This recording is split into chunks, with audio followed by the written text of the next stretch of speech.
국가의 부는 땅속 자원에서 오는가? 단순한 질문이 아닙니다. 30년 동안 당연하게 여겨졌던 경제 공식이 시험대에 오른 순간입니다. 자원을 가진 나라가 강국이 된다는 오래된 전제. 그러나 그 전제를 설명하기 어려운 나라가 있습니다. 석유도, 철광석도, 희토류도 충분하지 않은 작은 반도. 그런데도 세계 10위권 경제에 오른 나라. 바로 대한민국입니다. 자원이 아니라 다른 구조로 성장한 사례. 땅속이 아닌 흐름을 선택한 전략. 과연 무엇이 자원의 위력을 넘어선 것일까요? 오늘 MIT 강의실에서 시작된 그 질문의 답을 따라가 봅니다. 어디서 듣고 계신가요? 이야기 시작합니다. 교수가 칠판에 뭔가를 그었습니다. 길게, 단호하게. 30년간 써온 공식 하나가 그렇게 지워졌죠. 강의실 전체가 숨을 멈췄어요. 밀러 교수는 분필을 놓고 천천히 돌아섰습니다. 그의 눈빛에는 확신이 아니라 회의가 담겨 있었죠. 저는 그 순간을 놓치지 않았습니다. 안녕하세요. 저는 리나오입니다.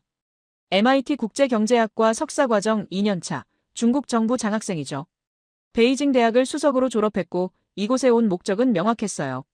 중국이 세계 경제를 어떻게 지배할 것인가에 대한 논리를 완성하기 위해서였습니다. 희토류, 제조업, 1대1로. 우리가 가진 모든 패는 명확했죠. 자원을 가진 자가 세계를 움직인다는 건 의심할 여지가 없는 진리였습니다. 그런데 오늘 밀러 교수의 표정은 달랐어요. 지난 학기까지만 해도 그는 자원 결정론의 화신 같은 사람이었습니다. 석유가 중동을 만들었고 다이아몬드가 남아프리카를 지배했으며 철광석이 브라질을 먹여 살렸다는 논리를 30년간 가르쳐온 학자였죠.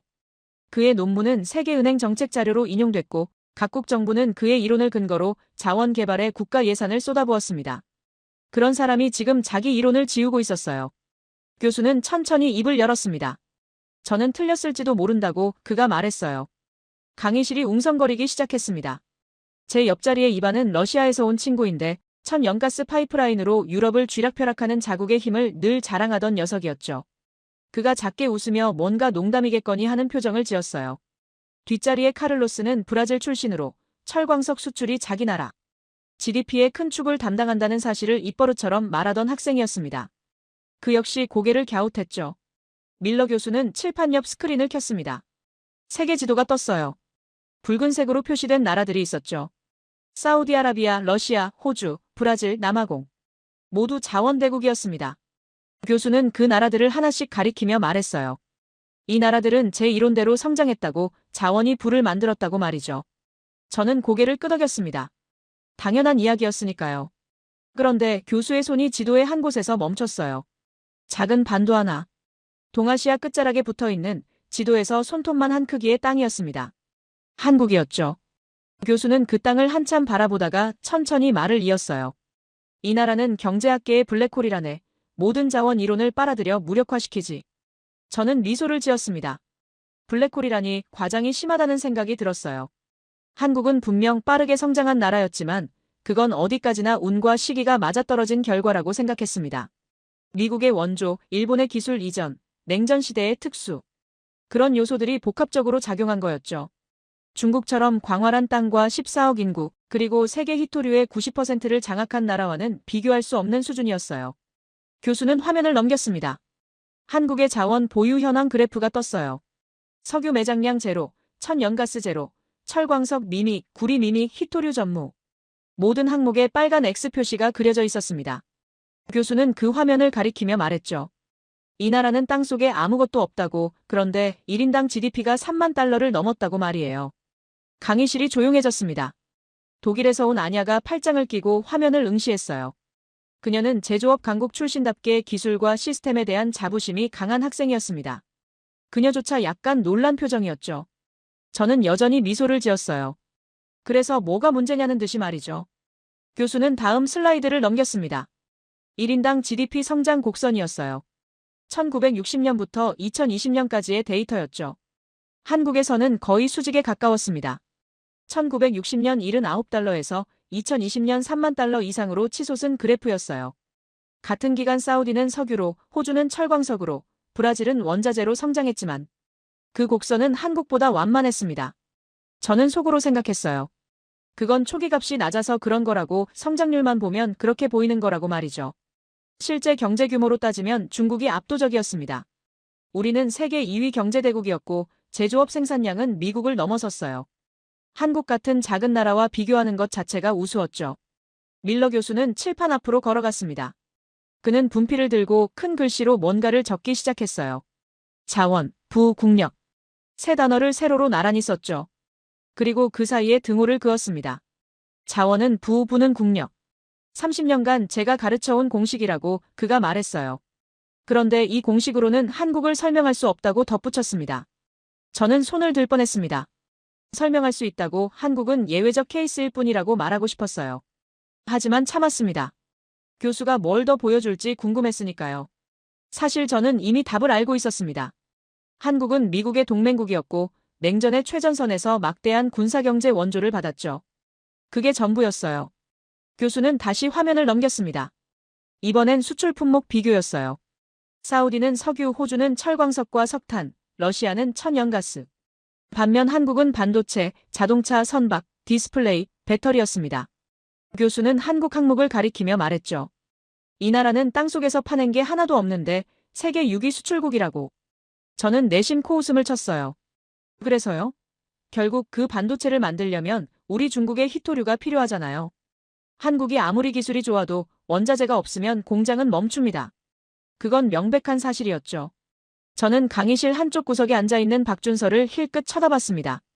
한국에서 온 유학생이었어요.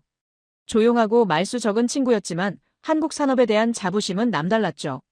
밀러 교수는 마지막 슬라이드를 띄웠습니다. 큰 물음표 하나가 화면을 가득 채웠어요. 그 아래 문장이 하나 적혀 있었습니다. 자원 없이 부자가 된 나라를 어떻게 설명할 것인가?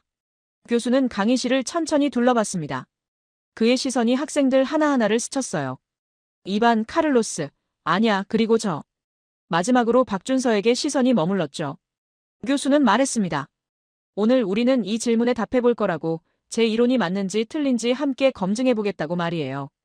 저는 가슴속에서 뭔가 꿈틀거리는 걸 느꼈습니다. 흥분이었어요. 드디어 제 논리를 펼칠 기회가 왔다는 생각이 들었죠. 한국이 아무리 성장했어도 결국 자원 없이는 한계가 있다는 걸 증명할 수 있을 것 같았습니다. 저는 노트를 펼치고 펜을 꺼냈어요. 밀러 교수의 블랙홀 이론을 산산이 부숴버릴 준비를 했습니다. 저는 손이 저절로 올라갔어요. 교수는 제 쪽을 보며 고개를 끄덕였죠. 자리에서 일어서는 순간 심장이 빠르게 뛰었습니다. 이 황당한 블랙홀 이론을 바로잡을 시간이었죠. 저는 천천히 말문을 열었어요. 교수님의 말씀에 이의를 제기하고 싶습니다. 한국이 블랙홀이라는 표현은 지나친 과장이라고 생각해요. 강의실이 조용해졌습니다. 모든 학생들의 시선이 제게 쏠렸죠. 저는 숨을 깊이 들이마셨어요. 한국의 성장은 분명 인상적입니다. 라고 그 점을 인정했어요. 하지만 그건 자원 이론을 무력화시키는 게 아니라 오히려 자원 이론의 중요성을 증명하는 사례라고 봅니다. 왜냐하면 한국은 자원이 없기 때문에 자원 보유국에 영원히 종속될 수밖에 없거든요. 제 말이 끝나자 강의실에서 작은 소란이 일었습니다. 몇몇 학생들이 고개를 끄덕였어요. 밀러 교수는 팔짱을 끼고 저를 바라봤습니다. 계속 말해보게, 그가 말했죠. 저는 자신감이 생겼어요. 준비해온 논리를 펼칠 시간이었습니다. 한국의 주력 산업인 반도체를 예로 들어보겠습니다. 저는 또박또박 말했어요. 반도체 제조에는 히토류가 필수적입니다. 네오디뮴, 유로듐, 터뷴, 이트륨 같은 원소들 없이는 첨단 칩을 만들 수 없죠. 그런데 전 세계 히토류 생산량의 90%를 중국이 장악하고 있습니다. 제 목소리에 힘이 실렸어요. 이건 단순한 통계가 아니라 현실이었습니다. 내몽골의 바이위너보 광산, 스촨성의 히토류 재련소, 장시성의 가공 공장들. 중국은 채굴부터 정제까지 전 과정을 통제하고 있었어요. 이게 바로 자원의 힘이었죠. 저는 강의실을 천천히 둘러봤습니다. 학생들이 제 말에 집중하고 있었어요. 한국이 아무리 뛰어난 기술을 가지고 있어도 원자재 공급이 끊기면 공장은 멈춥니다. 이건 협상력의 문제예요. 저는 손가락으로 탁자를 톡톡 두드렸습니다. 자원을 가진 쪽이 항상 우위에 설 수밖에 없어요. 제 시선이 강의실 한쪽에 앉아있는 박준서에게 향했습니다. 그는 조용히 앉아서 저를 바라보고 있었어요. 표정은 차분했지만 눈빛에는 뭔가 다른 감정이 어려 있었습니다. 저는 계속 말을 이었습니다. 한국의 삼성이나 SK하이닉스 같은 회사들이 세계 최고 수준의 반도체를 만드는 건 맞죠. 하지만 그 공장을 돌리려면 우리 중국에서 공급하는 히토류가 필요하지 않나요? 만약 중국이 히토류 수출을 중단한다면 어떻게 되겠습니까? 강의실이 더욱 조용해졌습니다. 제 질문은 가설이 아니라 실제로 일어날 수 있는 시나리오였어요. 2010년 중국과 일본 사이에 센카쿠 열도 분쟁이 있었을 때 중국은 실제로 일본에 대한 히토류 수출을 제한했었죠. 일본의 첨단 산업이 큰 타격을 받았습니다. 이게 바로 자원 통제력의 위력이었어요. 박준서는 입을 열려다가 다시 닫았습니다. 저는 그의 침묵을 확인의 신호로 받아들였어요. 제 논리가 맞다는 증거였죠. 저는 다시 교수를 향해 몸을 돌렸습니다. 교수님, 한국은 자원 부족이라는 근본적 약점을 극복하지 못했습니다. 기술은 배울 수 있고, 자본은 빌릴 수 있고, 인재는 키울 수 있어요. 하지만 땅속에 묻혀있는 자원은 만들어낼 수 없죠. 제 목소리에는 확신이 가득했습니다. 한국이 지금까지 성장할 수 있었던 건 중국을 비롯한 자원 보유국들이 원자재를 안정적으로 공급해줬기 때문입니다. 만약 그 공급이 불안정해진다면 한국 경제는 즉각 위기에 빠질 거예요. 이게 바로 자원의 중요성 아닙니까? 밀러 교수는 여전히 저를 바라보고 있었어요. 그의 표정에서 뭔가를 읽으려 했지만 쉽지 않았습니다. 저는 마지막 한 방을 날리기로 했어요. 실제로 최근 몇 년간 히토류 가격이 급등했을 때 한국의 반도체 업체들이 얼마나 애를 먹었는지 아십니까? 원자재 비용 상승이 바로 수익성 악화로 이어졌죠. 제 손가락이 다시 박준서를 가리켰습니다. 준서, 너희 나라는 우리 중국에 히토류 없으면 반도체 공장 문 닫아야 하지 않나? 저는 직접적으로 물었어요. 제 질문은 도발이었습니다. 하지만 동시에 팩트이기도 했죠. 한국은 히토류를 100% 수입에 의존하고 있었어요. 박준서는 여전히 침묵했습니다. 저는 그 침묵이 불편했는지 자리에서 약간 몸을 움직였어요. 하지만 그의 눈빛은 흔들리지 않았습니다. 오히려 뭔가 단단한 게 느껴졌죠. 저는 잠시 당황했지만 곧 다시 논리를 이어갔습니다. 이건 비단 히토류만의 문제가 아닙니다. 저는 목소리를 높였어요. 석유, 천연가스, 철광석, 구리, 니켈. 한국이 필요로 하는 거의 모든 원자재가 수입입니다. 에너지 자급률은 겨우 2% 수준이죠. 이런 나라가 어떻게 자원 이론을 무력화시킨다고 말할 수 있습니까? 저는 가슴이 뛰는 걸 느꼈습니다. 흥분이었어요. 제 논리는 완벽했습니다. 데이터도 명확했고 사례도 구체적이었죠. 한국은 자원 이론의 발레가 아니라 오히려 자원 이론의 중요성을 증명하는 사례였어요. 자원이 없기 때문에 영원히 자원 보유국에 의존할 수밖에 없다는 걸 보여주는 나라였죠.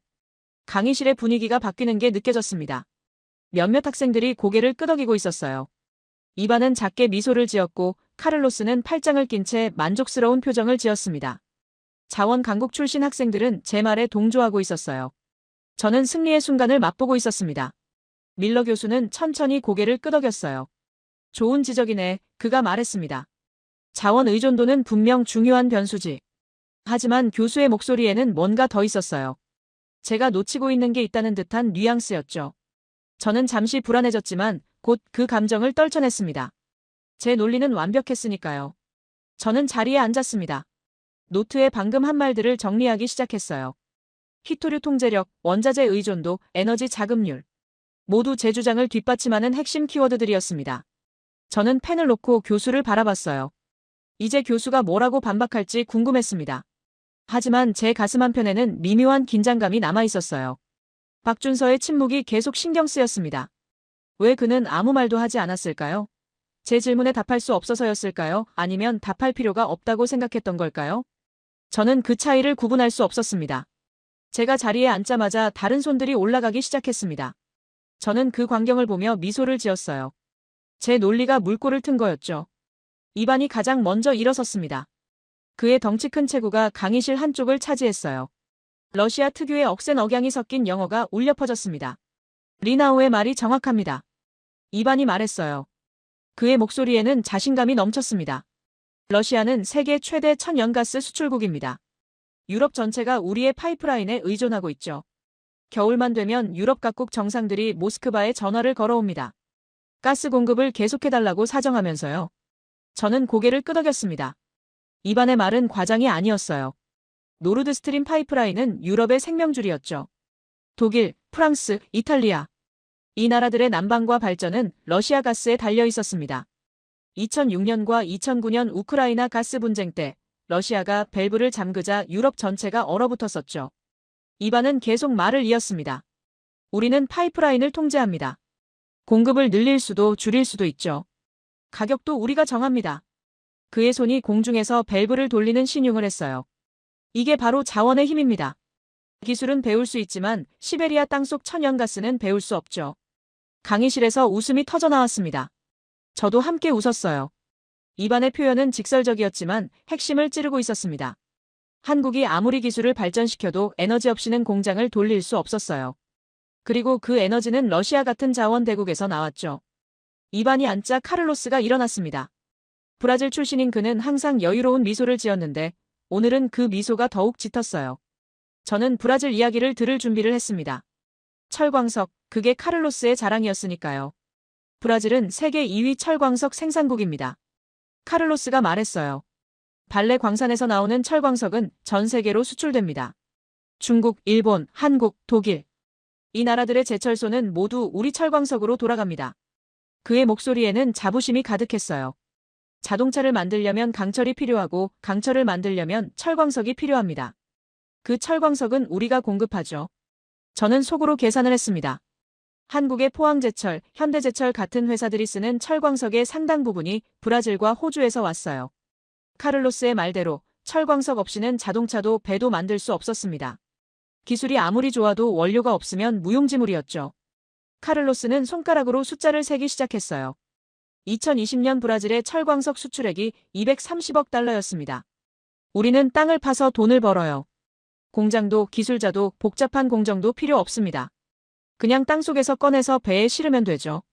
그게 바로 자원의 축복입니다. 신의 축복. 저는 그 표현이 마음에 들었어요. 정확한 표현이었습니다. 자원은 인간이 만들어낸 게 아니라 수억 년 전 지구가 준 선물이었죠.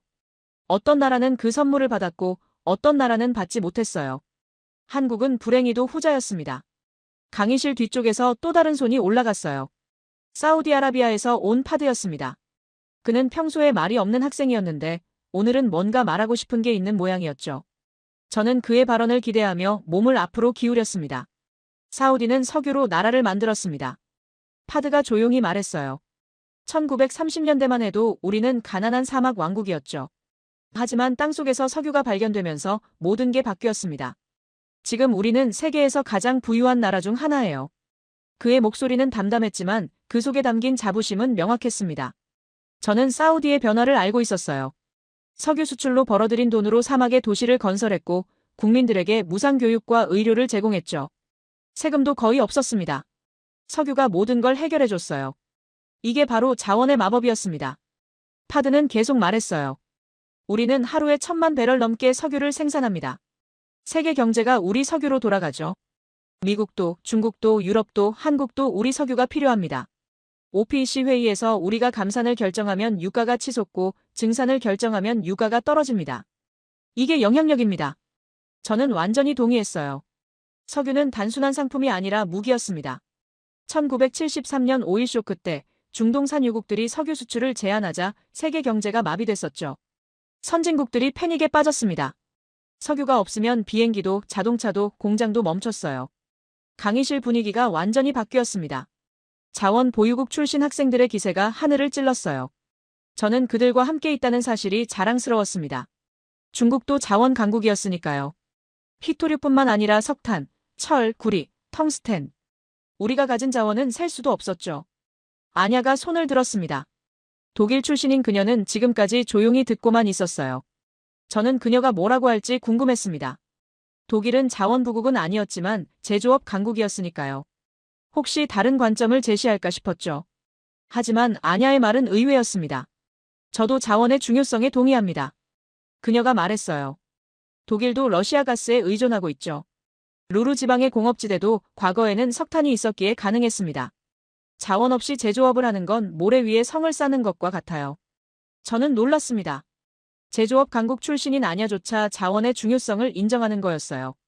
그녀의 말은 우리 논리에 힘을 실어줬습니다.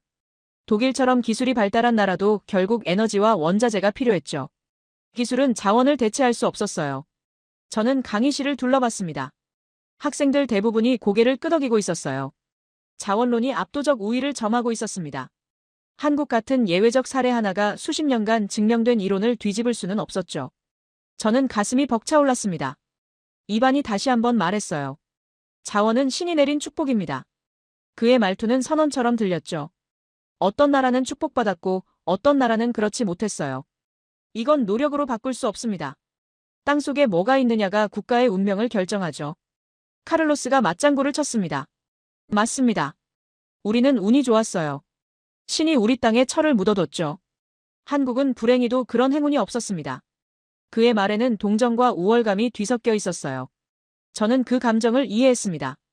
자원을 가진 자와 갖지 못한 자의 차이였죠. 저는 다시 박준서를 쳐다봤습니다. 그는 여전히 조용히 앉아 있었어요. 표정은 담담했지만 저는 그 속에 숨겨진 무언가를 느꼈습니다. 분노일까요? 아니면 체념일까요? 알 수 없었어요. 하지만 그가 반박하지 못한다는 건 명확했습니다. 우리의 논리가 너무 강력했으니까요. 밀러 교수는 칠판 앞에 서서 우리의 토론을 지켜보고 있었습니다. 그의 얼굴에는 복잡한 표정이 어려 있었어요. 뭔가 말하고 싶은 듯 했지만 아직은 우리에게 시간을 주고 있었죠. 저는 교수가 결국 우리 논리를 인정할 거라고 생각했습니다. 강의실은 이제 자원론 지지자들의 무대가 되어 있었어요. 저희는 각자의 나라가 가진 자원을 자랑했고 그 자원이 가져다준 부와 영향력을 이야기했습니다. 석유, 가스, 철광석, 희토류. 이 단어들이 강의실을 채웠죠. 저는 펜을 들고 노트에 적었습니다. 자원은 곧 힘이다. 자원은 협상력이다. 자원은 축복이다. 제 글씨는 힘차고 자신감 넘쳤어요. 오늘 토론은 제가 예상했던 대로 흘러가고 있었습니다. 한국이라는 작은 예외 하나가 거대한 진리를 무너뜨릴 수는 없었어요. 저는 만족스러운 미소를 지으며 몸을 뒤로 기댔습니다. 승리의 순간이 가까워지고 있었어요. 밀러 교수가 움직였습니다. 천천히 하지만 단호하게요. 저는 그 움직임을 포착했어요. 교수는 칠판 앞으로 걸어가서 분필을 집어들었습니다. 강의실이 조용해졌죠. 저는 몸을 앞으로 기울였어요. 이제 교수가 우리 논리를 인정할 차례였습니다. 흥미로운 토론이었네. 교수가 말했어요.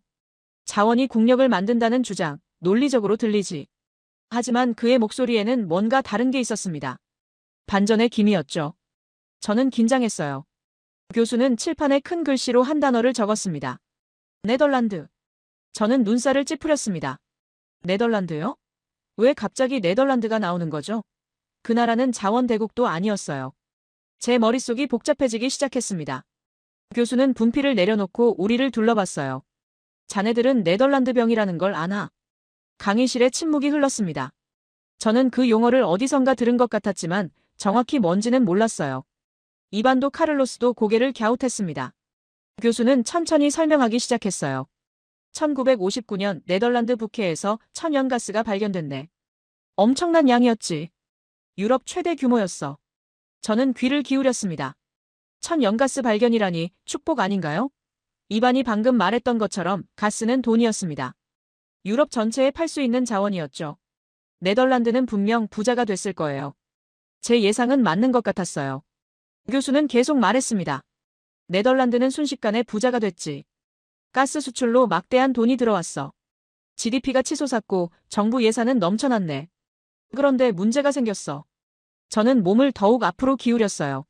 무슨 문제요? 돈이 넘쳐나는데 무슨 문제가 있었다는 거죠? 제조업이 무너지기 시작했지. 교수의 목소리가 낮아졌어요. 가스 수출로 돈을 벌 수 있는데 누가 공장에서 힘들게 일하겠나? 투자도 제조업에서 자원산업으로 쏠렸어. 인재들도 가스 회사로 몰려갔고. 결국 네덜란드의 전통적인 산업 기반이 붕괴됐네. 저는 당황했습니다. 그게 문제인가요? 자원으로 돈을 버는데 굳이 제조업을 할 필요가 있나요? 오히려 효율적인 거 아닌가요? 저는 교수의 논리를 이해할 수 없었어요. 하지만 교수는 멈추지 않았습니다. 화면에 그래프가 떴어요. 네덜란드의 제조업 고용률 변화였습니다. 1960년대부터 가파르게 하락하는 선이 그려져 있었죠. 교수는 그 선을 가리켰어요. 이걸 경제학에서는 네덜란드 병이라고 부르네. 자원 발견이 오히려 경제를 병들게 만드는 현상이지. 제 머릿속이 혼란스러워졌습니다. 자원이 경제를 병들게 만든다고요? 그건 말이 안 됐어요. 자원은 축복이었습니다. 방금 전까지 우리 모두가 그렇게 말했잖아요. 저는 펜을 쥔 손에 힘이 들어갔어요. 교수는 다른 나라 이름을 적었습니다. 베네수엘라. 저는 그 이름을 보자마자 불길한 예감이 들었어요. 베네수엘라는 최근 몇 년간 경제 붕괴로 악명 높은 나라였습니다. 하지만 그 나라도 석유가 있지 않았나요? 세계 최대 매장량이었던 걸로 아는데요. 베네수엘라는 세계에서 가장 많은 석유를 가진 나라였네. 교수가 말했어요. 사우디보다 많았지. 3천억 배럴이 넘는 확인 매장량이었어. 파드가 자리에서 몸을 움직였습니다. 저도 긴장했죠. 그렇게 많은 석유를 가졌다면 베네수엘라는 엄청난 부자여야 했어요. 그런데 지금 베네수엘라의 1인당 GDP는 얼마인지 아나? 교수가 물었어요. 강의실이 조용했습니다. 교수는 숫자를 말했어요. 2021년 기준 1,500달러. 한국의 30분의 1 수준이네. 저는 숨이 멎는 것 같았습니다. 그게 가능한 일인가요? 세계 최대 석유 보유국이 그렇게 가난하다니요. 화면에 베네수엘라 거리 사진이 떴습니다. 긴 줄을 서서 빵을 받으려는 사람들이었어요.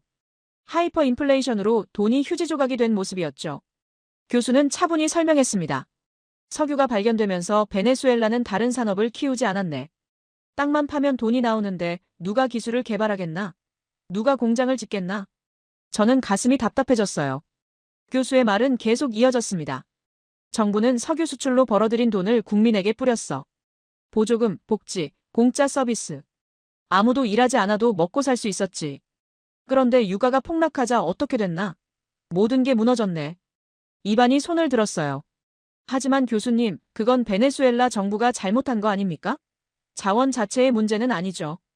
그의 목소리에는 방어적인 톤이 섞여 있었습니다. 저도 같은 생각이었어요. 그래요, 정부가 바보였던 거예요. 러시아나 사우디는 다르잖아요. 밀러 교수는 고개를 저었습니다. 자원의 저주는 정치적 문제만이 아니네. 이건 인간 본성의 문제지. 그는 칠판에 또 다른 단어를 적었어요. 마약. 저는 그 단어를 보고 충격을 받았습니다. 마약이라니요? 자원은 마약과 같네. 교수의 목소리가 강의실에 울렸어요. 땅만 파면 돈이 나오는데 누가 힘들게 연구하고 개발하겠나? 누가 밤새워 기술을 연마하겠나? 자원은 국가를 게으르게 만들지. 혁신할 이유를 없애버려. 저는 반박하고 싶었어요. 하지만 입이 떨어지지 않았습니다. 교수의 논리가 제 머릿속에서 맴돌았죠. 중국도. 우리도 자원에 의존하고 있는 건 아닐까? 아니에요. 우리는 다릅니다. 중국은 제조업도 키웠어요. 저는 스스로를 다독였습니다. 교수는 화면을 바꿨어요. 여러 자원 부국들의 경제 성장률 그래프였습니다. 나이지리아, 앙골라, 이라크, 리비아. 모두 석유나 광물이 풍부한 나라들이었죠. 하지만 그래프선은 불규칙했어요. 급등했다가 급락하고 다시 급등했다가 또 급락했습니다. 자원 가격에 경제가 좌지우지되는 거지. 교수가 설명했어요. 유가가 오르면 잘 살고 유가가 떨어지면 무너져. 이게 안정적인 경제인가? 자원 부국들은 자원 가격이라는 롤러코스터를 탈 수밖에 없네. 카를로스가 입을 열었어요. 하지만 교수님, 우리는 그 자원을 팔아서 돈을 벌지 않습니까? 그의 목소리는 조금 떨리고 있었습니다. 저도 불안해지기 시작했어요. 우리의 논리에 균열이 생기고 있었습니다. 돈을 버는 게 문제가 아니네. 밀러 교수가 말했어요. 문제는 그 돈으로 미래를 준비하지 않는다는 거지. 베네수엘라는 수십 년간 석유로 돈을 벌었어. 그런데 그 돈으로 뭘 했나? 기술에 투자했나? 교육에 투자했나? 아니지. 그냥 써버렸어. 저는 노트를 내려다봤습니다. 아까 적었던 문장들이 눈에 들어왔어요. 자원은 곧 힘이다. 자원은 축복이다. 그런데 지금 교수는 정반대를 말하고 있었습니다. 자원은 마약이다. 자원은 저주다. 교수는 마지막 말을 던졌어요. 자원이 풍부한 나라일수록 기술 혁신이 느리네. 왜 그럴까? 필요가 없으니까. 절박함이 없으니까. 땅속에서 돈이 나오는데 왜 힘들게 새로운 걸 만들겠나? 저는 고개를 들어 박준서를 봤습니다. 그는 여전히 조용히 앉아 있었어요. 하지만 그의 눈빛이 달라져 있었습니다. 아까의 침묵은 무력함이 아니었어요. 기다림이었죠. 교수가 말해줄 걸 알고 있었던 거였습니다. 저는 펜을 내려놓았어요. 손이 떨렸습니다. 제 확신에 처음으로 금이 가는 순간이었죠. 저는 떨리는 손으로 펜을 다시 집어들었습니다. 뭔가 적어야 할 것 같았어요. 하지만 무엇을 적어야 할지 몰랐습니다. 교수의 말들이 머릿속에서 소용돌이쳤죠. 자원은 마약이다. 자원은 저주다. 아니에요. 그럴 리 없어요. 저는 스스로를 다독이며 고개를 저었습니다. 밀러 교수는 잠시 침묵했어요. 강의실 전체가 숨죽이고 있었습니다. 아까의 들뜬 분위기는 온데간데 없었죠. 자원 보유국 출신 학생들의 얼굴에서 자신감이 조금씩 빠져나가고 있었어요. 이반은 팔짱을 낀 채 화면을 노려보고 있었고 카를로스는 손톱을 물어뜯고 있었습니다. 교수는 천천히 다음 슬라이드로 넘어갔어요. 포항이라는 단어가 화면에 떴습니다. 저는 그 이름을 알고 있었어요. 한국의 제철 회사였죠. 포스코, 정확히는 포항제철이라고 불렸던 회사였습니다. 교수는 그 회사의 로고 옆에 숫자들을 띄웠어요. 연간 매출, 순이익, 수출액. 저는 그 숫자들을 보며 놀랐습니다. 생각보다 훨씬 컸어요. 1968년 이야기를 해볼까? 교수가 말했어요. 그때 한국은 제철소를 짓기로 결정했네. 땅속에 철광석도 없고 석탄도 없는 나라가 말이야. 세계은행은 이 계획을 미친 짓이라고 했지. 자원도 없는 나라가 무슨 제철소냐는 거였어. 저는 고개를 끄덕였습니다. 당연한 반응이었죠. 철광석도 없이 제철소를 짓는다는 건 말이 안 됐어요. 그런데 한국은 밀어붙였네. 교수의 목소리가 강의실에 울렸습니다. 호주에서 철광석을 사오고 캐나다에서 석탄을 수입했지. 매로 실어 날랐어. 엄청난 물류 비용이 들어갔네. 저는 속으로 계산했어요. 원자재를 수입하고 운송비까지 내고 그러면 원가가 얼마나 올라가겠어요? 경쟁력이 있을 리 없었습니다. 브라질이나 호주는 광산 바로 옆에 재련소가 있었네. 교수가 설명을 이어갔어요. 철광석 캐서 바로 재련하면 되니까 비용이 낮았지. 한국은 그 철광석을 10,000km 떨어진 곳까지 배로 실어 날라야 했어. 누가 봐도 한국이 불리했네. 저는 완전히 동의했습니다. 물류에서 이미 진 게임이었어요. 화면에 그래프가 나타났습니다. 1970년대 초반 철강 생산원가 비교였어요. 브라질, 호주, 한국. 세 나라의 막대가 나란히 서 있었습니다. 예상대로 한국의 막대가 가장 높았어요. 원가가 비쌌던 거죠. 저는 속으로 생각했습니다. 그래서 결국 망했겠네. 원가 경쟁에서 밀렸으니까요. 그런데 교수는 다음 슬라이드를 넘겼어요. 1980년대 그래프였습니다. 저는 눈을 크게 떴어요. 한국의 막대가 가장 낮아져 있었습니다. 브라질과 호주를 제치고 세계 최저 원가를 달성한 거였어요. 어떻게 이런 일이 가능했을까요? 물류 비용이 사라진 건 아닐 텐데요. 기술이네. 교수가 단순하게 말했어요. 한국은 불리한 조건을 기술로 극복했지. 연속주조 공법, 고로 효율화, 품질 관리 시스템. 매 순간 혁신했어. 왜냐하면 그렇게 하지 않으면 살아남을 수 없었으니까. 절박함이 기술을 낳았네. 저는 입술을 깨물었습니다. 절박함. 아까 교수가 말했던 그 단어였어요. 자원이 없으면 절박해진다고, 그 절박함이 혁신을 만든다고 했었죠. 반대로 자원이 있으면 절박하지 않고, 그래서 혁신하지 않는다는 논리였습니다. 저는 그 논리가 마음에 들지 않았지만 부정할 수도 없었어요. 교수는 다른 숫자를 보여줬습니다. 철광석 거래 가격과 철강 제품 가격의 비교였어요. 저는 그 숫자들을 보며 충격을 받았습니다. 철광석 1톤 가격은 $100 정도였는데 그걸 가공한 자동차용 강판은 톤당 $1,000가 넘었어요. 10배 차이였습니다. 자네가 말하는 자원 대국들은 한국에 철광석을 팔았네. 교수가 저를 똑바로 쳐다보며 말했어요. 톤당 $100를 받고 말이야. 푼돈이었지. 저는 반사적으로 반박하려 했습니다. 푼돈이라니요? $100가 푼돈입니까? 하지만 교수는 계속 말을 이었어요. 한국은 그 철광석으로 자동차와 배를 만들어서 팔았네. 교수의 손가락이 화면의 다른 숫자를 가리켰습니다. 자동차 한 대 가격 $20,000. 선박 한 척 $5,000,000. 한국은 $100짜리 철광석을 사서 $20,000, $5,000,000짜리 제품으로 만들어 팔았지. 누가 큰 돈을 벌었나? 강의실이 완전히 조용해졌습니다. 카를로스의 얼굴이 창백해지는 게 보였어요. 그는 브라질이 철광석을 팔아서 돈을 번다고 자랑했었죠. 하지만 지금 교수는 그게 푼돈이라고 말하고 있었습니다. 저는 가슴이 답답해졌어요. 이건 맞는 말이었습니다. 2020년 통계를 보세. 교수가 새로운 화면을 띄웠어요. 호주의 철광석 수출액 $650억. 엄청난 숫자였습니다. 하지만 교수는 바로 다음 슬라이드로 넘어갔어요. 한국의 철강 제품 수출액 $3,000억. 저는 숨이 막혔습니다. 거의 5배 차이였어요. 자원을 파서 파는 나라와 자원을 가공해서 파는 나라의 차이네. 교수가 정리했어요. 전자는 땅속에 돌을 팔고 후자는 기술과 부가가치를 판단해. 어느 쪽이 더 많이 벌까? 저는 대답할 수 없었습니다. 답은 명백했으니까요. 교수는 더 잔인한 데이터를 보여줬어요. 고용 창출 효과였습니다. 철광석 채굴 산업은 기계화되어 있어서 직접 고용이 적었어요. 반면 자동차 산업, 조선 산업은 수십만 명을 고용했습니다. 연구원, 엔지니어, 숙련공, 협력업체 직원들. 생태계 전체가 달랐죠.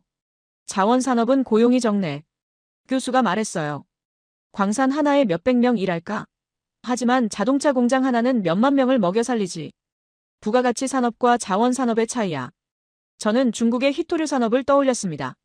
맞아요. 우리도 채굴 자체보다는 가공해서 더 많은 사람을 고용하고 있었어요. 그리고 가장 중요한 건 이거네. 교수의 목소리가 낮아졌어요. 자원은 언젠가 고갈되지만 기술은 계속 발전해. 철광석은 파면 사라져. 하지만 철강 기술은 계속 축적돼. 어느 쪽이 지속 가능할까? 저는 노트를 내려다봤습니다. 아까 제가 자랑스럽게 적었던 문장들이 눈에 들어왔어요. 히토류 통제력, 자원 패권. 지금 보니 그게 전부가 아니었습니다. 아니, 어쩌면 본질이 아니었을지도 몰라요. 저는 혼란스러웠습니다. 화면에 마지막 슬라이드가 떴어요. 한국 부산항의 야경이었습니다.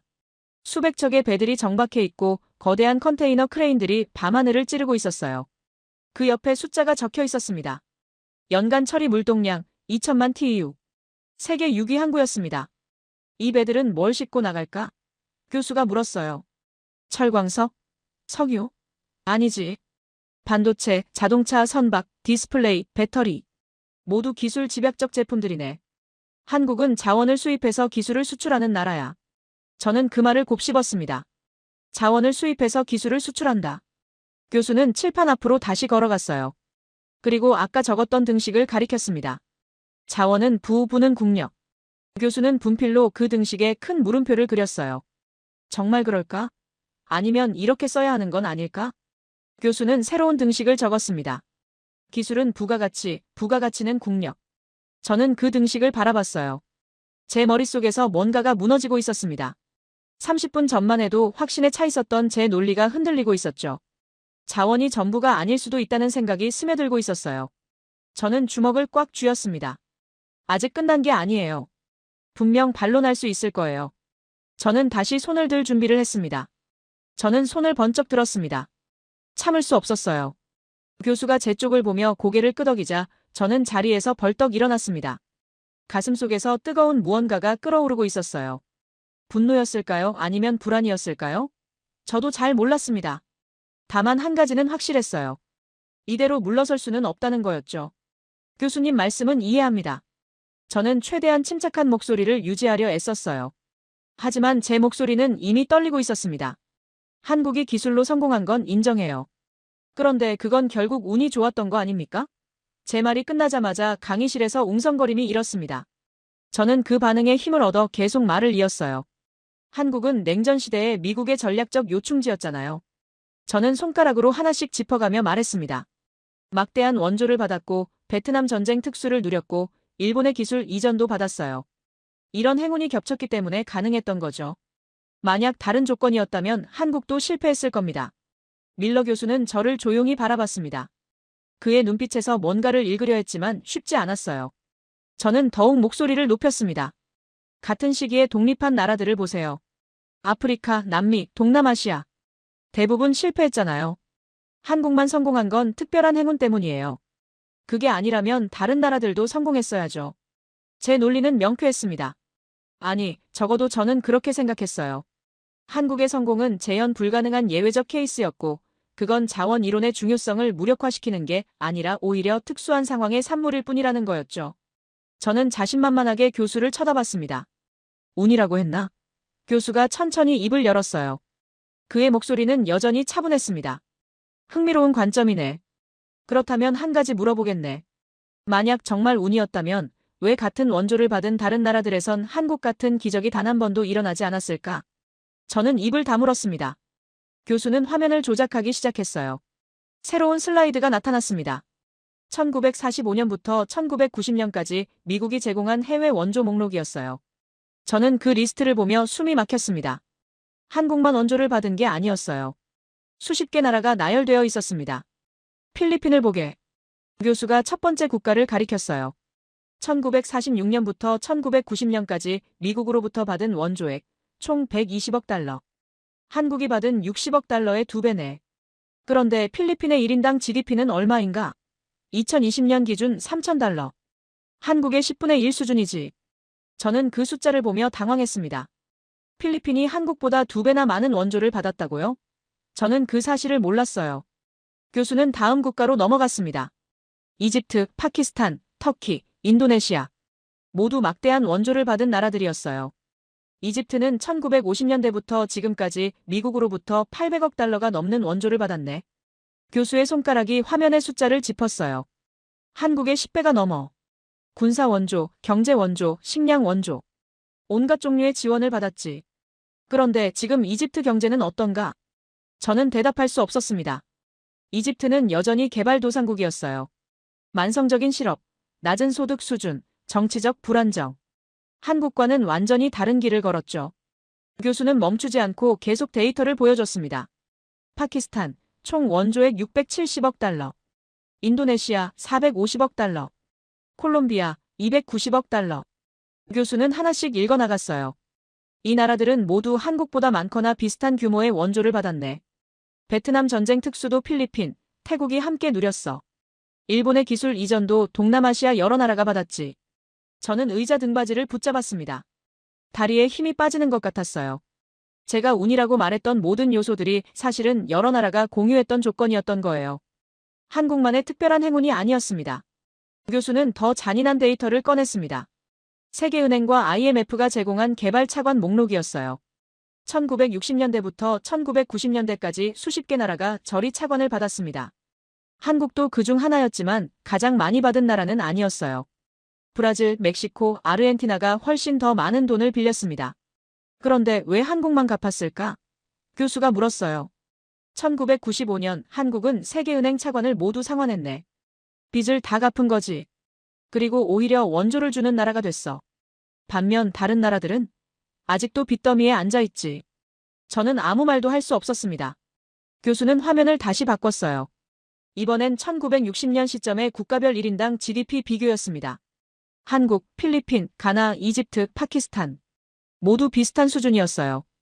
79달러부터 150달러 사이였죠. 출발선이 같았네. 교수가 설명했어요. 모두 가난했고 모두 원조를 받았고 모두 기회가 있었지. 그런데 60년 뒤 결과는 완전히 달라졌어. 왜 그랬을까?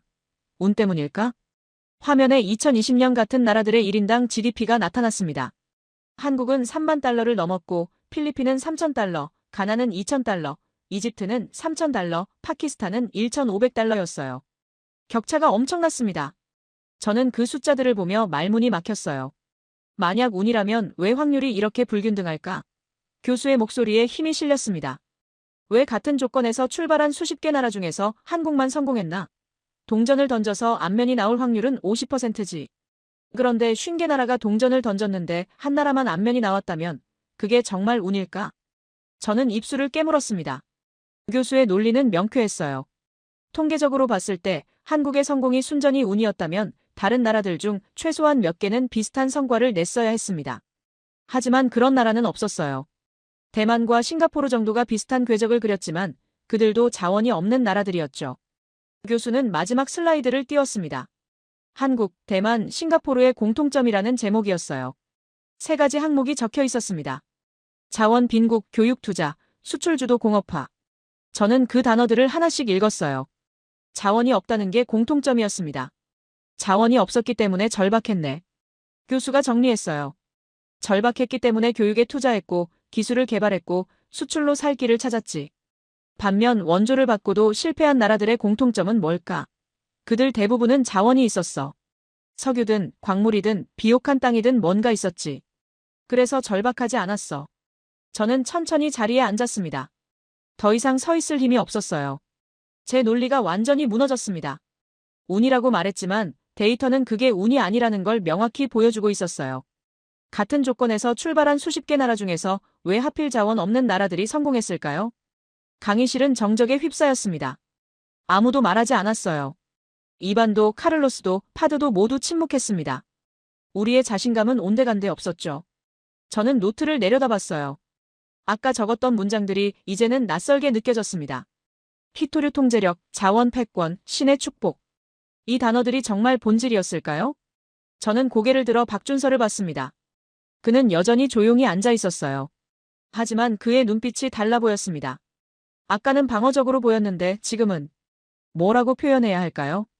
차분한 자신감 같은 게 느껴졌어요. 마치 이미 알고 있었다는 듯이 말이죠. 저는 고개를 숙인 채 가만히 앉아 있었습니다. 강의실의 정적이 제 어깨를 짓눌렀어요. 숨소리조차 조심스러웠습니다.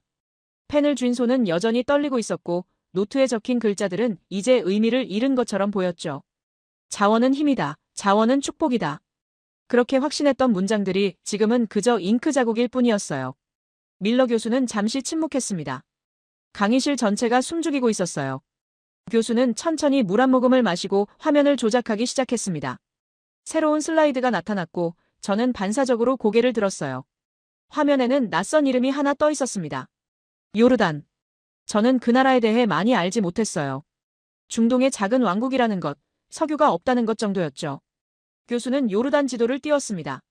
사막으로 둘러싸인 내륙 국가였어요. 국토의 대부분이 황량한 모래땅이었고 서쪽 끝에 아주 작은 해안선 하나가 보였습니다. 붉은 선으로 표시된 그 해안선은 지도에서 거의 점처럼 작았어요. 1965년 이야기를 해보겠네. 교수가 말을 시작했어요. 그때 요르단과 사우디아라비아 사이에 영토 협상이 있었지. 요르단은 사우디에게 제안했어. 우리 땅 7,000제곱킬로미터를 주겠다고 말이야. 저는 귀를 기울였습니다. 7,000제곱킬로미터라니 엄청난 땅이었어요. 서울시 면적의 10배가 넘는 크기였죠. 교수는 지도에서 그 지역을 표시했습니다. 요르단 남동쪽의 광활한 사막지대였어요. 모래와 바위뿐인 황무지였지만 면적만큼은 어마어마했습니다. 그런데 요르단이 그 땅을 포기한 이유가 뭐였을까요? 저는 궁금했어요. 대신 요르단이 요구한 게 뭐였는지 아나? 교수가 물었습니다. 강의실은 조용했어요. 교수는 지도의 서쪽 끝을 확대했습니다. 아카바만의 해안선이었어요. 교수는 그 작은 선을 가리키며 말했습니다. 16km. 요르단은 7,000제곱킬로미터 사막 대신 16km 해안선을 선택했네. 저는 계산기를 두드렸습니다. 7,000제곱킬로미터를 16km로 나누면 면적 대비 거의 500배를 포기한 셈이었어요. 미친 거래 아닌가요? 넓은 땅을 버리고 좁은 해안선을 택하다니 저는 이해할 수 없었습니다. 사막이라고 해도 땅은 땅이었어요. 혹시 그 밑에 석유라도 있을지 누가 알겠어요? 하지만 요르단의 선택은 명확했네. 교수가 설명을 이어갔어요. 그들은 땅이 아니라 바다를 원했지. 아니, 정확히는 바다로 나가는 길을 원했어. 그 16km 해안선에 항구를 건설했네. 아카바항이야. 저는 그 이름을 처음 들었습니다. 들어본 적 없는 항구였어요. 화면에 아카바항의 사진이 떴습니다. 거대한 컨테이너 크레인들이 줄지어 서 있었고 수십 척의 화물선들이 정박해 있었어요. 현대적인 항만 시설이었습니다. 교수는 그 사진 옆에 통계를 띄웠어요. 연간 처리 물동량 800만 톤. 요르단 GDP의 25%가 이 항구를 통해 창출된다고 했습니다. 만약 요르단이 사막을 선택했다면 어땠을까? 교수가 반문했어요. 7,000제곱킬로미터 사막에서 뭘 할 수 있었을까? 석유도 없고 물도 없고 식물도 자라지 않는 땅이었지.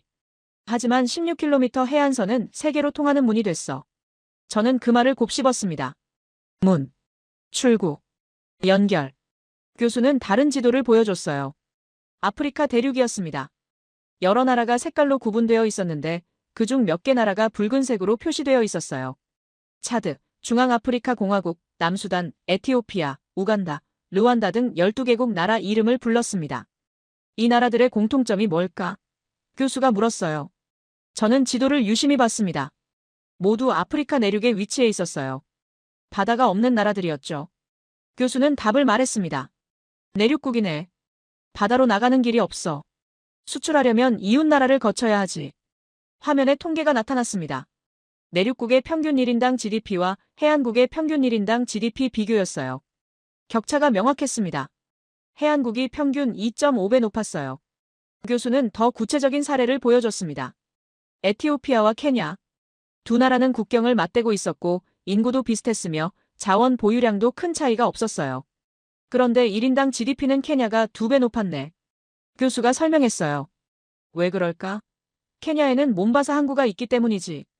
에티오피아는 수출품을 케냐 항구까지 육로로 운송해야 해. 물류 비용이 2배로 뛰지. 저는 그 차이를 실감했습니다. 바다로 나가는 길의 유무가 국가 경제를 좌우하고 있었어요. 교수는 다시 한국 지도를 띄웠습니다. 삼면이 바다로 둘러싸인 반도였어요. 부산, 인천, 울산, 광양, 평택. 주요 항구들이 표시되어 있었습니다. 교수는 부산항을 확대했어요. 밤의 부산항 전경이었습니다. 수천 개의 불빛이 반짝였고 거대한 컨테이너들이 산처럼 쌓여 있었어요. 한국은 자원이 없었네. 교수가 말했습니다. 땅속에 파낼 게 없었어. 하지만 바다가 있었지. 세계로 나가는 길이 있었어. 그 길을 통해 물건을 팔았고 기술을 수출했고 세계와 연결됐네. 저는 화면을 응시했어요. 그 불빛들이 의미하는 게 뭔지 이제 조금 알 것 같았습니다. 교수는 칠판으로 걸어가서 큰 글씨로 문장을 하나 적었습니다. 자원은 묻혀있지만 길은 흐른다. 저는 그 문장을 소리내지 않고 읽었어요. 자원은 땅속에 고정되어 있지만 길은 세계를 연결한다는 의미였습니다. 교수는 분필을 내려놓고 우리를 돌아봤어요. 석유는 땅속에 있네. 교수가 설명했어요. 판에서 팔 순 있지만 그게 전부야. 석유 자체는 움직이지 않아. 그냥 묻혀 있을 뿐이지. 하지만 항구는 다르네. 항구는 끊임없이 흐르는 거야. 물건이 들어오고 나가고 사람이 오고 가고 기술과 정보가 교류되지. 저는 그 차이를 생각해봤습니다. 중국의 희토류도 땅속에 묻혀 있었어요. 판에서 팔면 그걸로 끝이었죠. 하지만 한국의 항구는 계속 작동하고 있었습니다. 매일 수만 개의 컨테이너가 들어오고 나갔어요. 그 흐름 자체가 가치를 만들어내고 있었죠. 교수는 마지막 슬라이드를 보여줬습니다. 세계 주요 해운 항로 지도였어요. 태평양을 가로지르는 선, 인도양을 지나는 선, 대서양을 오가는 선들이 그물망처럼 얽혀 있었습니다. 교수는 그 선들을 가리키며 말했어요. 이게 21세기의 진짜 자원이네. 바다는 세계부가 흐르는 혈관이야. 한국은 그 혈관에 연결되어 있었습니다. 부산항, 인천항, 광양항. 모두 주요 해운 항로 위에 있었어요. 반면 아프리카 내륙국들, 중앙아시아 내륙국들은 그 혈관에서 멀리 떨어져 있었습니다. 저는 지도를 보며 깨달았어요. 지리는 단순히 땅의 크기나 자원의 양이 아니었습니다. 세계와 얼마나 연결되어 있느냐가 더 중요했어요. 요르단이 7,000제곱킬로미터를 포기한 이유를 이제 알겠네. 교수가 물었습니다. 저는 천천히 고개를 끄덕였어요. 사막은 고립이었고 해안선은 연결이었습니다. 넓지만 막힌 땅보다 좁지만 열린 길이 나았던 거죠. 강의실은 여전히 조용했습니다. 하지만 아까와는 다른 침묵이었어요. 충격의 침묵이 아니라 깨달음의 침묵이었습니다. 저는 노트를 펼쳤어요. 새로운 문장을 적기 시작했습니다. 자원은 묻혀있지만 길은 흐른다. 제 글씨는 떨렸지만 이번엔 분노나 불안 때문이 아니었습니다. 뭔가 근본적인 게 바뀌고 있었어요. 제 펜이 노트 위에서 멈췄습니다. 방금 적은 문장을 다시 읽었어요. 자원은 묻혀있지만 길은 흐른다. 이 문장이 제 머릿속에서 계속 울렸습니다. 단순한 문장이었지만 그 안에 담긴 의미는 결코 단순하지 않았어요. 저는 천천히 고개를 들어 칠판을 바라봤습니다. 밀러 교수는 분필을 들고 칠판 앞에 서 있었어요. 그는 아무 말 없이 아까 자신이 적었던 등식을 바라봤습니다. 자원은 부는 국력. 30년간 그가 믿어왔고 가르쳐왔으며 논문으로 발표했던 공식이었죠. 저도 그 공식을 믿었었습니다. 아니, 1시간 전까지만 해도 확신했었어요. 교수는 천천히 분필을 들어 올렸습니다. 그리고 그 등식에 큰 X 표시를 그었어요. 분필이 칠판을 긁는 소리가 강의실에 울렸습니다. 저는 그 소리를 들으며 가슴 한편이 무너지는 걸 느꼈어요. 하지만 동시에 뭔가 새로운 게 그 자리를 채우기 시작하고 있었습니다. 30년간 나는 틀렸네. 교수가 조용히 말했어요. 그의 목소리에는 후회가 아니라 해방감 같은 게 묻어 있었습니다. 자원이 국력을 만든다고 가르쳤지. 하지만 오늘 자네들과 함께 확인했어. 진짜 중요한 건 자원이 아니라 연결이었네. 교수는 칠판의 빈 공간에 새로운 등식을 적기 시작했어요. 연결은 기회, 기회는 혁신, 혁신은 국력. 저는 그 문장을 하나하나 따라 읽었습니다. 연결, 기회, 혁신, 국력. 이 단어들이 제 머릿속에서 새로운 의미로 조립되기 시작했어요. 한국을 블랙홀이라고 했었지.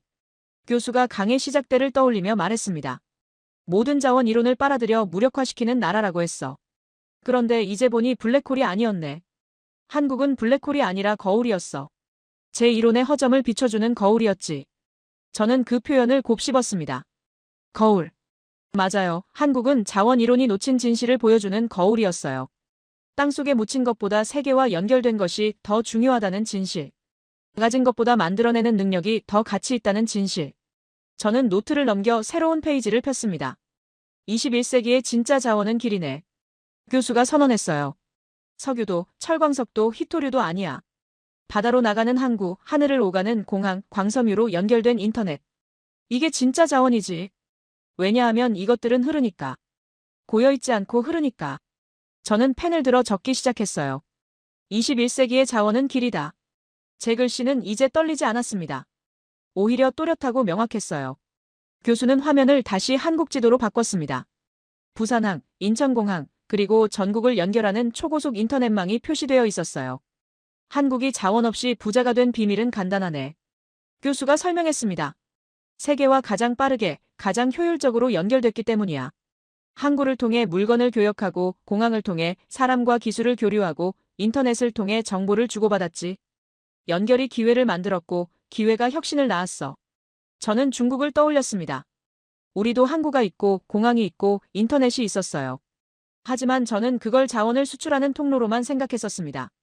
희토류를 실어 나르는 길, 철광석을 팔아넘기는 수단. 그게 전부였죠. 하지만 한국은 그 길을 다르게 사용했어요. 세계의 기술을 배우는 통로로, 혁신을 수출하는 경로로 활용했던 겁니다. 강의실을 둘러봤습니다. 이반은 팔짱을 풀고 화면을 응시하고 있었어요. 카를로스는 고개를 숙인 채 뭔가 생각에 잠겨 있었고, 파드는 펜으로 노트에 뭔가를 적고 있었습니다. 아냐는 입술을 깨물며 교수의 말을 하나도 놓치지 않으려는 표정이었어요. 우리 모두 변하고 있었습니다. 자원의 저주를 기억하나? 교수가 다시 말했어요. 베네수엘라, 네덜란드병. 자원이 풍부한 나라일수록 혁신이 느리다고 했었지. 왜 그럴까? 연결이 약하기 때문이야. 자원을 파는 데만 집중하면 세계와 교류할 이유가 줄어들어. 배울 필요도 혁신할 필요도 없어지지.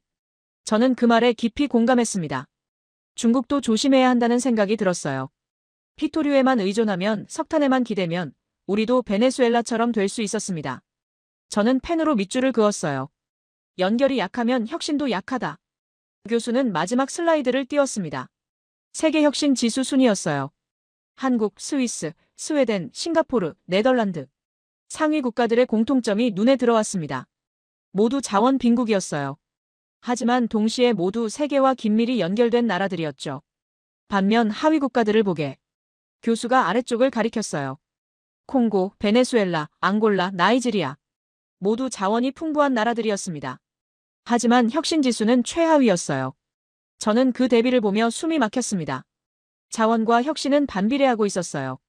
저는 천천히 고개를 돌려 박준서를 봤습니다. 그는 여전히 조용히 앉아 있었어요. 하지만 이제 저는 그의 침묵이 무엇을 의미하는지 알았습니다. 그는 처음부터 알고 있었던 거예요. 자원이 전부가 아니라는 걸, 연결이 더 중요하다는 걸. 그래서 제 도발에 반박하지 않았던 겁니다. 설명할 필요가 없었으니까요. 박준서와 눈이 마주쳤습니다.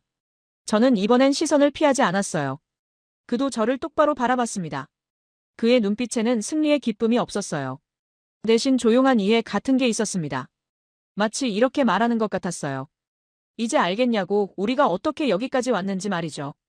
저는 고개를 끄덕였습니다. 작게, 하지만 분명하게요. 그것은 인정이었어요. 한국의 성공을, 그들이 걸어온 길을, 그리고 제가 놓쳤던 본질을 인정하는 순간이었습니다. 박준서도 미세하게 고개를 끄덕였어요. 우리는 더 이상 적이 아니었습니다. 밀러 교수는 분필을 내려놓았어요. 오늘 수업은 여기까지네. 그가 말했습니다. 자네들은 오늘 자원 이론을 배우러 왔지만 나는 오늘 자원 이론의 한계를 배웠어. 함께 배워줘서 고맙네. 저는 노트를 덮었습니다. 첫 페이지에는 자원은 힘이다. 자원은 축복이다라고 적혀 있었어요. 마지막 페이지에는 21세기의 자원은 길이다. 연결이 혁신을 만든다라고 적혀 있었습니다. 같은 노트, 같은 수업, 하지만 완전히 다른 결론이었죠. 학생들이 하나둘 자리에서 일어나기 시작했어요. 저도 가방을 챙겼습니다. 박준서가 강의실 문 쪽으로 걸어가고 있었어요. 저는 잠시 망설이다가 그를 불렀습니다. 준서. 그가 돌아봤어요. 저는 뭐라고 말해야 할지 몰랐습니다. 미안하다고 해야 할까요? 아니면 고맙다고 해야 할까요? 결국 저는 이렇게 말했어요. 언젠가 커피 한잔 하자. 너희 나라 이야기 더 듣고 싶어. 박준서는 미소 지었습니다. 그래, 좋아. 그가 대답했어요. 그리고 덧붙였습니다. 중국 이야기도 듣고 싶어. 너희 나라도 연결을 잘 활용하면 더 강해질 수 있을 거야. 저는 고개를 끄덕이며 미소 지었어요. 강의실을 나서는 제 발걸음은 1시간 전과 달랐습니다. 가벼웠어요. 오만이라는 무거운 짐을 내려놓았으니까요. 그 자리에는 새로운 호기심과 배움에 대한 열망이 자리 잡고 있었습니다. 복도를 걸으며 창밖을 봤어요. MIT 캠퍼스 너머로 보스턴 항구가 보였습니다. 배들이 드나들고 사람들이 오가고 세계가 연결되는 곳이었죠. 저는 그 풍경을 보며 생각했어요. 저 항구도 하나의 길이구나. 세계로 통하는 길. 제 손에는 여전히 노트가 들려 있었습니다. 오늘 배운 것들이 빼곡히 적힌 노트. 저는 그 노트를 가슴에 안았어요. 이건 단순한 수업 노트가 아니었습니다. 제 사고방식이 바뀐 기록이었고, 오만이 무너지고 겸손이 자리 잡은 증거였으며, 한 사람이 성장한 흔적이었어요. 세계는 넓었고 배울 것은 많았으며 진실은 생각보다 복잡했습니다. 하지만 이제 저는 알았어요. 그 복잡함을 받아들이는 게 진짜 배움이라는 걸.